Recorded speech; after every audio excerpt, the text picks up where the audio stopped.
So I was tagged by Peter Clark the writer to do the BookTube TMI tag, and I think he tagged me a couple weeks ago. I am finally getting to it now. I'm sitting down with my birthday glass of wine, actually my birthday bottle of wine. It's Italian, apparently 2014. My brother bought it for me.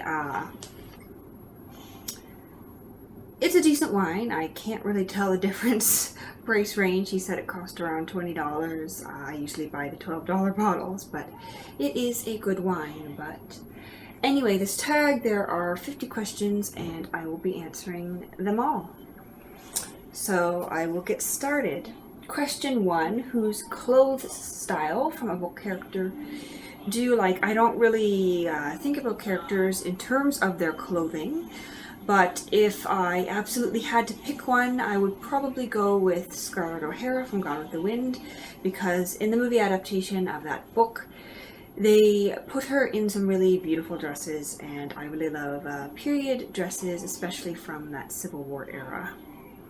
Question 2, your fictional book crush. I do not typically crush on book characters, mainly because the characters in many of the books that I enjoy are absolutely terrible people, not people you would want to be involved with at all. But if I absolutely had to choose one, I would go with Eva Luna from Isabel Allende's novel Eva Luna, because I remember her being a very interesting and very strong female character.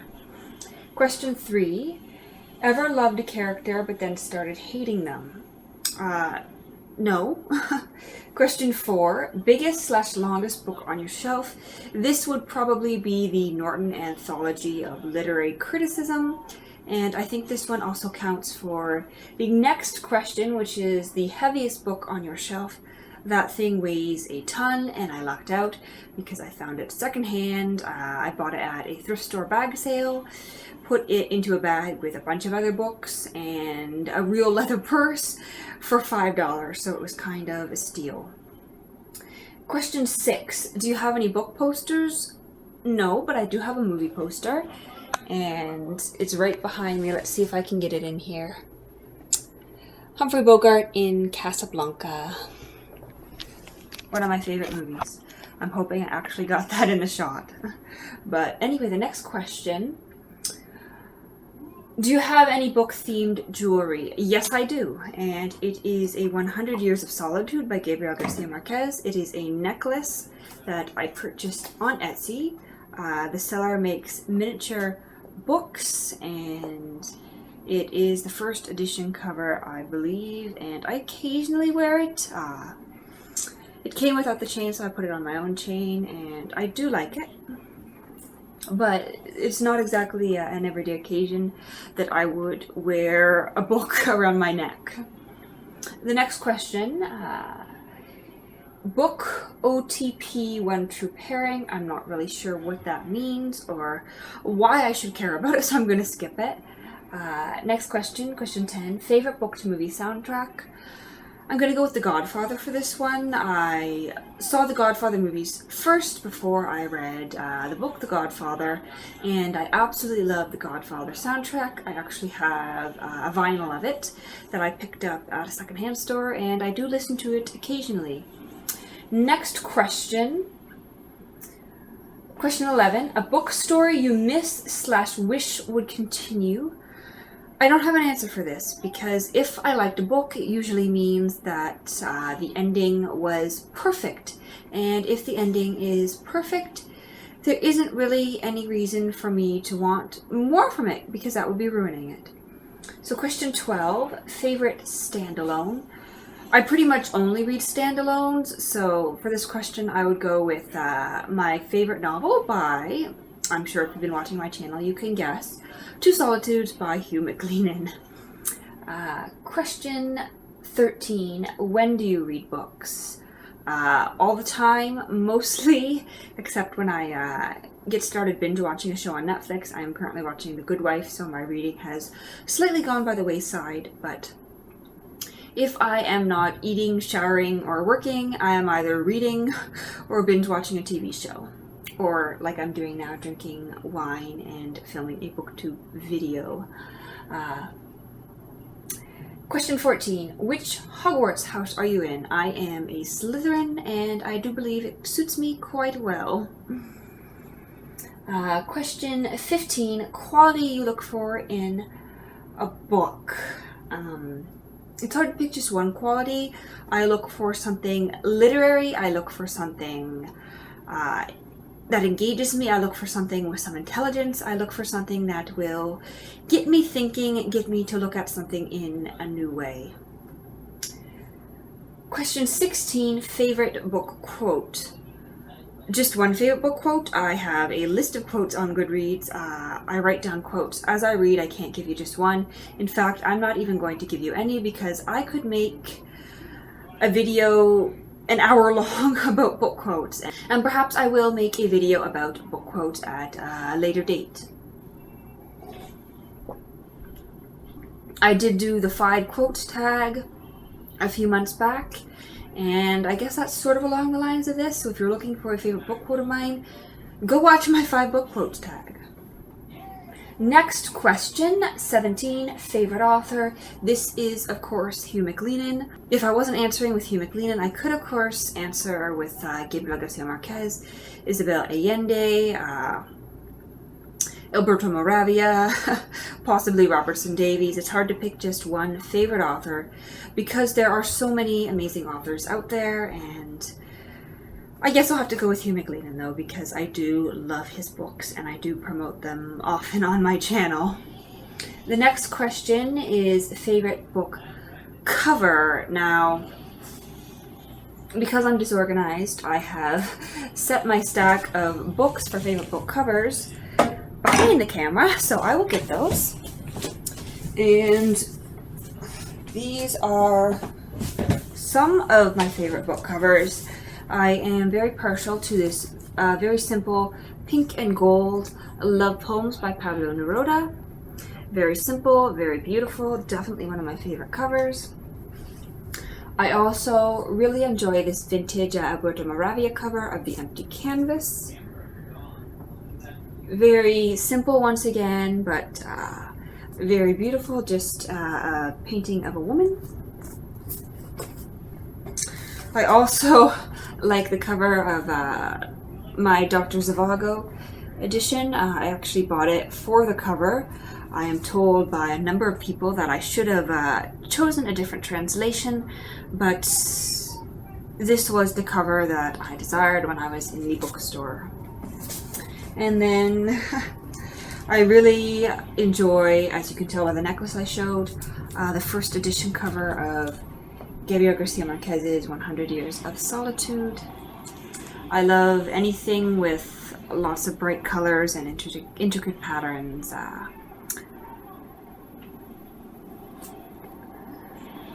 Beautiful book cover.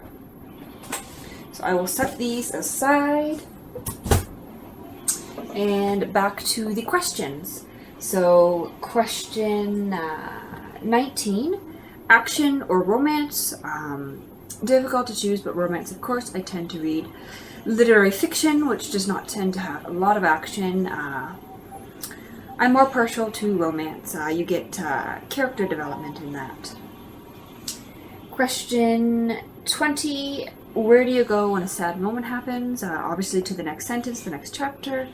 I do not lock myself in a closet with my books when something sad occurs. Next question. Question 21, how long do you need to finish a book? It depends what is going on in my life. If I am working 6 days a week, it could take me a week to finish a book.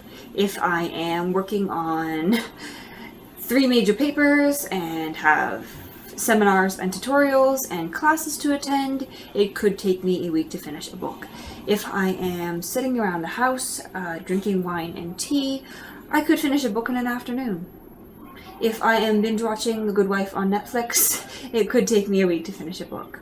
It's difficult to say. It depends on what is going on with my life, how I am feeling at the moment.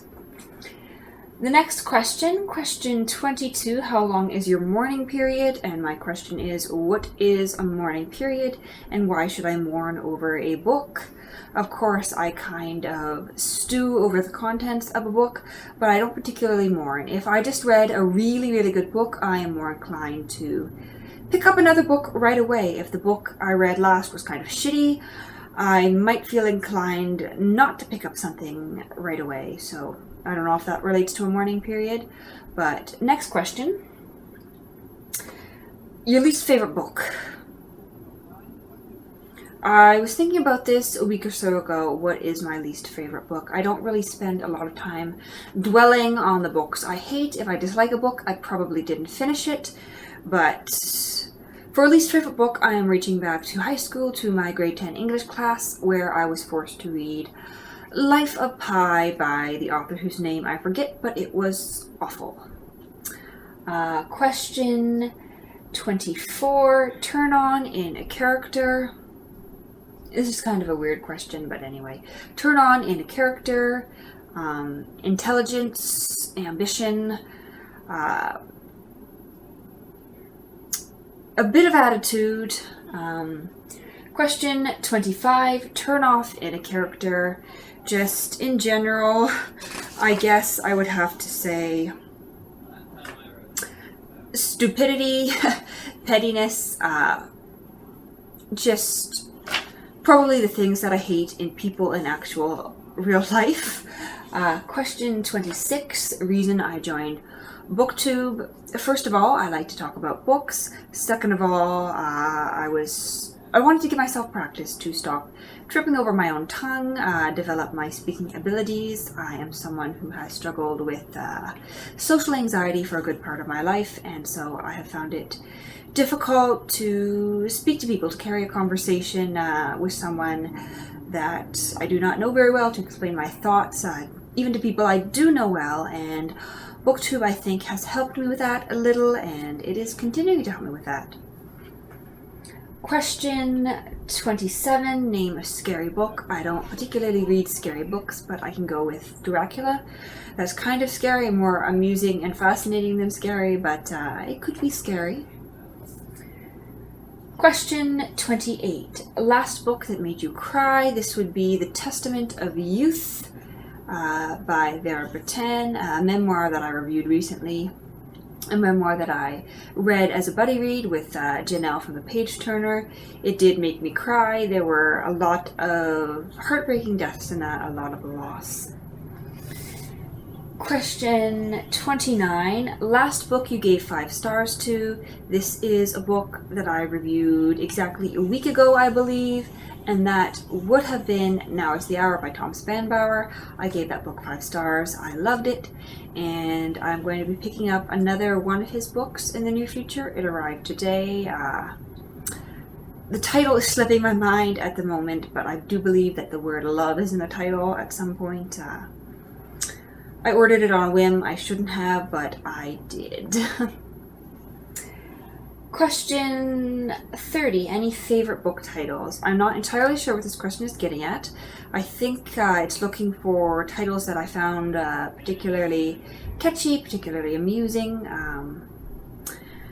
I guess I'll go with Return of the Sphinx by Hugh MacLean. That is a pretty interesting, pretty catchy title, especially once you read the novel, once you read a little bit of additional information on Hugh MacLean's writing of that novel, and you understand exactly what he means by Return of the Sphinx.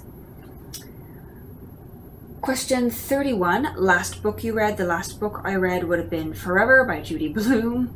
I read it in a couple of hours one evening a few nights ago. I think it was the day I got home from my vacation, but I did enjoy that. Not the best book I've ever read. Pretty ridiculous at times, but that's what I get for reading a teenage romance. Number 32, book you're currently reading. I'm currently reading a number of books. I'm reading Ariel by Sylvia Plath. I am reading The Cider House Rules by John Irving. I am reading a couple different political science nonfiction books that I will not mention because you would probably be bored by those. I've mentioned them in previous videos anyway. Question 33, last book adaptation you watched. The last one I watched would have been a DVD I borrowed from my library, an opera, an adaptation of Shakespeare's Macbeth. Macbeth is my favorite Shakespeare play, and I did enjoy that opera. Question 34, a book character you always wanted to talk to. I can't say I really have a desire to talk to any book characters, but if I absolutely had to choose, perhaps Jo from Little Women.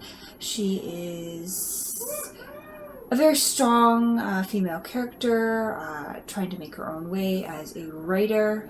Her romance with the professor is absolutely inspiring, but anyway. Question 35, an author you've always wanted to talk to. I would pretty much love to talk to any of my favorite authors, but if Emily Carr were still alive, I would love to talk to her about both her short stories, her autobiography, her memoirs, also about her paintings, because she was a great writer and a great artist. Question 36, favorite book snack. Does wine count as a snack? Because that would be my favorite book snack. If not, then popcorn. Question 37, book world you want to live in. I tend to read books set in the realistic world, so unless we're talking a decade I'd like to go back to, I don't really want to go back to a previous decade because previous decades were probably pretty terrible, but I wouldn't mind living in the 1960s or 1970s for a week. But yeah, there isn't really a book world I'd like to go to.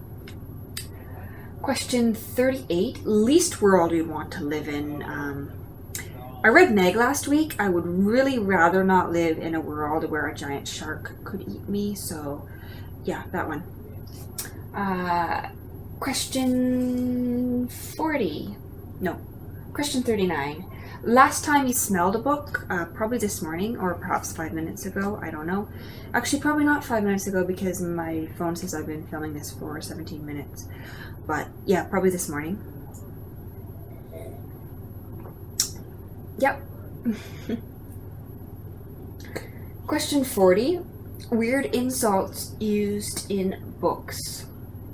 I can't think of a weird insult at the moment, but I'm sure if I flip through a bunch of books, reread a bunch of books, I would find a weird insult. But I haven't read anything with strange or weird insults lately, so I can't really think of one for this one. This is my third glass of wine, and I think it's starting to go to my head. So this is interesting. 10 more questions to go. No, 9 more questions to go. I think, possibly. Anyway, question 41. Favorite romance book? A lot of the books I read have romance aspects to them. How about Love in the Time of Cholera? That's a pretty good book. It's Marquez, What's Not to Love. A pretty heartbreaking ending to it. Well, not really heartbreaking. A pretty feel-good ending to it. Very romantic. Question 42. Do you write? Yes, I do. Question 43. Favorite magical item? How about a wand that can do pretty much anything? I think that was Peter Clark's answer as well. If I can't have a wand, then give me a time turner. Actually, no, not a time turner. If I can't have a wand, then I would love the invisibility cloak. I could just go wherever, do whatever I want, and not have to worry about people looking at me. Can you tell I'm an introvert? Question 44, your Quidditch position. I don't know my Quidditch position, but chances are my Quidditch position is on the sidelines observing, because I hate sports. Hated them in high school, hated them in middle school, even hated them as a child. I was the child who refused to play dodgeball in elementary school gym class.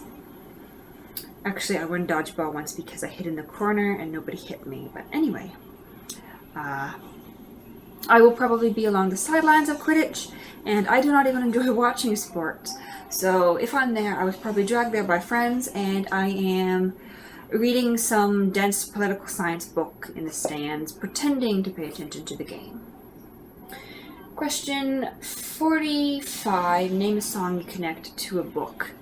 I think it's because I had Harry Potter on the mind, but this summer I read the Harry Potter books. I also got Dean Brody's album Dirt, and there's a song on there called Flowers in Her Hands, and I would encourage you to go listen to it. It is a Canadian country song, but it reminds me very much of Lily Potter from the Harry Potter books. I don't know why, but I just always made that connection in my mind. It is about a boy and a girl who met as children. They played together, they grew up, but the boy could never tell the girl that he was in love with her, and she grew up and ended up marrying someone else, and it is only after she is dead that he expresses his love for her.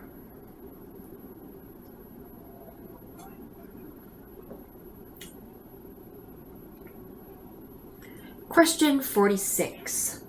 Favorite book-related chat-up line? I don't have any book-related chat-up lines, but I have used books to drive people away. If someone starts talking to me and I really don't want to talk to them, I will start talking about books, and if they do not like books, they will be completely confused and probably be turned off and possibly walk away. Question 47. Have you ever used it? Not the chat up line, but the ones to drive people away. Yes, I have, obviously. Question 48. Question 48.